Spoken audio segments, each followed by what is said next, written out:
This video is the fifth and final episode in a series examining Benito Mussolini and his Italian fascism. While racism in general, and anti-Semitism in particular, is associated with fascism, Mussolini's fascism did not fundamentally have any traits of anti-Semitism, in theory or in practice. Rather, Italian Jews lived better under fascism than they did before it, and Mussolini introduced anti-Semitism only under pressure from both the Vatican and National Socialist Germany. This video will examine those conditions and that transition. For several hundred years, the Jewish population of Italy had been discriminated against by the Papal States. In 1555, Pope Paul IV's papal bull, Cum Nimis Absurdum, formed the Roman Ghetto, which lasted until 1870, when it was abolished by the liberal Risorgimento and modern state of Italy. Historian Alexander Stiles writes in his book, Benevolence and Betrayal, how, with the crowning of each new pope, elders of the community were compelled to pay tribute, kissing the pontiff's foot before the symbol of their humiliation, the Arch of Titus. Further, the Jews of Rome were regularly forced to sell whatever real estate they owned, saddled with all manner of taxes and tributes. They were also gradually excluded from all but the most humiliated and degrading occupations.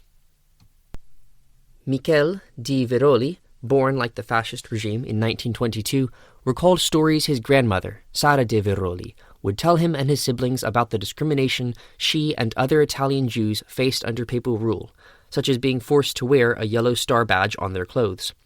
Quote, "Leaving the ghetto was always an adventure. You never knew if you were going to come back safe and sound. The papal cavalry had the nice habit of hitting you with their sword cases, just for fun." In fascist Italy, things were quite different. The distinction between Jews and non-Jews didn't exist. That came only later, with the war, recalled Carla Ovazza, another Italian Jew. "We were typical bourgeoisie. Before fascism, they went to the theater and to concerts. They had servants and beautiful houses. And with fascism, none of that changed. Shamefully, the fact that there was no more freedom of the press or freedom of ideas didn't matter to them. We were all fascists, and all our friends were fascists.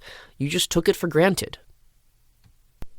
His occasional remarks about the Jewish International notwithstanding, Mussolini had warm relations with Jews at various levels. His first cabinet included Aldo Finzi, an early Jewish supporter who became Undersecretary of the Interior. His mistress and biographer in that period, Margherita Sarfatti, was also Jewish. Mussolini was fond of recalling the story in Suetonius that the Jews of ancient Rome had asked permission to weep on the funeral casket of Julius Caesar and had kept watch over his tomb for several days and nights in gratitude for the emperor's religious tolerance. And in 1933, American Jewish publishers listed Mussolini among the world's 12 greatest Christian champions of the Jews. In January 1926, Jesuit Father Taci Venturi, Pope Pius XI's emissary to Mussolini, presented the Duce with a 15-page treatise titled Zionism and Catholicism, warning of the Jewish sect's formidable, diabolical, fatal activity throughout the world. Similarly, a 1928 article of the Jesuit newspaper Civiltà Cattolica affirmed the Church's belief that Jews throughout Europe were, quote, scheming to achieve their world hegemony. The newspaper regularly associated Jews with communism. Whenever the fascist press wrote against the Jews, then, it was only following the Catholic press. And when, in March 1933, Mussolini had prevented a Turin school from allowing a rabbi to offer religious education to the school's Jewish students, it was at the direct request of Pope Pius XI. In March 1933, Mussolini dispatched a note to the Italian ambassador in Berlin to deliver to Hitler advising against his anti-Semitic campaign. Quote, "Every regime has not only the right but the duty to eliminate from positions of influence those elements that are not completely trustworthy. But doing this on the basis of Semitic versus Aryan race can be damaging." Mussolini welcomed German Jewish refugees to Italy and said in a series of 1932 interview conversations with German Jewish journalist Emil Ludwig, quote, "National pride has no need of the delirium of race." A December 1935 edition of La Nostra Bandiera a Jewish fascist newspaper, quoted Mussolini saying, "In these great days for the Italian nation, I declare that Italian and Jewish ideals are fully merged into one." In his own autobiography, when Mussolini writes about the financial problems of the nation and the devaluation of the lira in the 1920s, this would have been the natural place for him to blame the Jews if he was going to mention them, but he does not at all. It was not until 1936 that anti-Semitism began returning to Italy, mostly because of Italy's increasing relations with Germany. By the summer, the Jewish community was a confused blend of, quote, patriotism and fear of Italy's increased proximity to Hitler. In light of the war in Africa and renewed rapprochement with Hitler, some Jews had immigrated to Palestine, while others tried to protect themselves by leaning more closely to fascism. When the first Italian anti-Semitic racial laws were introduced in July of 1938, more than 10,000 Jews, about 1 in every 3 Jewish adults, were members of the fascist party. Beppe Foa, a Turinese Jew who had long worked as an airplane designer for Piaggio, was met by his colleagues at the train station the day after the first racial laws were passed. "They were all there waiting for me," Beppe later recalled, "and the first thing they said was, 'We're ashamed to be Italians today.'" The atmosphere was far from anti-Semitic. Over the following months, the anti-Semitic laws intensified. On September 1st, 1938, 1 year exactly before Germany's invasion of Poland, foreign-born Jews who became citizens after 1919 had their citizenship revoked. All non-citizen Jews had 6 months to leave the country. All Jewish teachers were fired.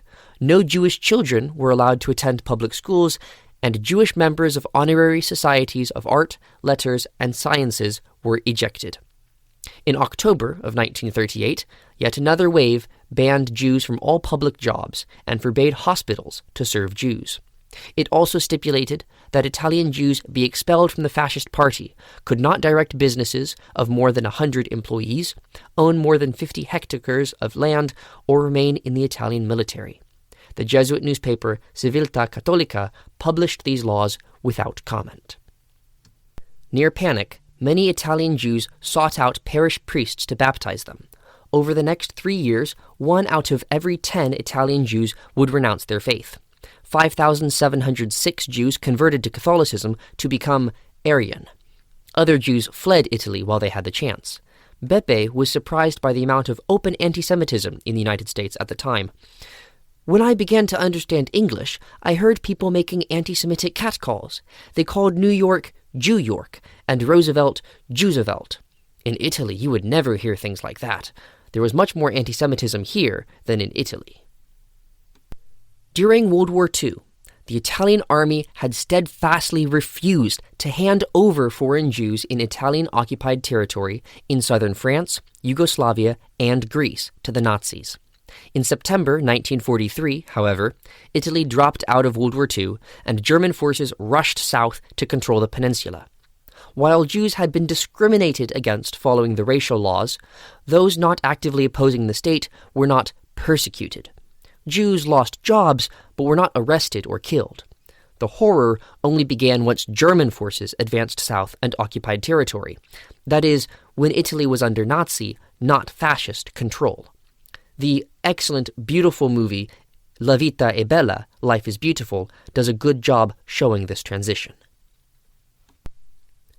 This video essay series does not seek to absolve Mussolini or Italian fascism of guilt for their genuine faults, but rather seeks to clarify what faults they actually committed. Mussolini was a dictator, but he was not bloodthirsty. Power and isolation did go to his head, but he was, quote, more popular in Italy than anybody had ever been or probably ever will be. The colonial war and occupation in Libya and Ethiopia were especially brutal, but the empire itself was standard practice for a great European power of the time, not something specific to fascism. Mussolini did fight the Second World War on Hitler's side, but only after opposing him throughout the early 1930s, defending Austria and standing up to him at times more than France or Italy did, which may have to be covered in another video. Italian fascism was a system of National Socialism. It had a genuine relationship with the Catholic Church, was not anti-Semitic until it caved under external pressure, brought peace and order to chaos, stabilized and grew the economy, and restored morale at home and prestige abroad. George Orwell once wrote, "But fascism is also a political and economic system. Why then can we not have a clear and generally accepted definition of it? Alas, we shall not get one. Not yet, anyway. To say why would take too long, but basically it is because it is impossible to define fascism satisfactorily without making admissions which neither the fascists themselves, nor conservatives, nor socialists of any color are willing to make." I hope in these videos that I have provided some clarity regarding Mussolini and Italian fascism, regardless of what admissions fascists, conservatives, or socialists are willing to make. Thank you again for listening. I hope you enjoyed and learned some things. Until next time, take care. All the best.